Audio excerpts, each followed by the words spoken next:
Drone Rusia hantam tentara Ukraina dalam parit, ledakan dahsyat terekam. Sebuah video beredar memperlihatkan aksi serangan mematikan dari drone peledak milik Rusia yang menghantam dua tentara Ukraina di dalam sebuah parit. Operator dari kelompok tempur Vanya Ivanov disebut sebagai dalang dari serangan tersebut. Dalam rekaman yang terekam dari drone pengintai, dua tentara Ukraina terlihat berada di dalam parit, diduga tengah beristirahat atau bersembunyi. Tak butuh waktu lama, drone peledak Rusia langsung menghantam titik tersebut, menimbulkan ledakan besar yang mengguncang area sekitar.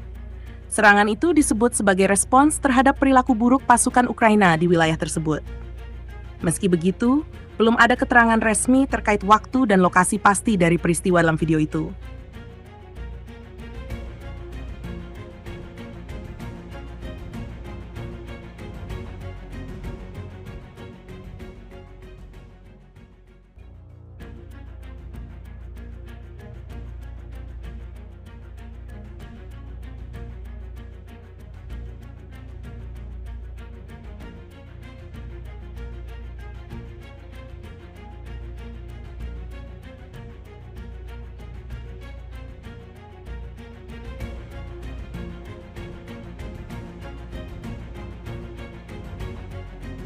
Download Tribun X sekarang, menghadirkan lokal menjadi Indonesia.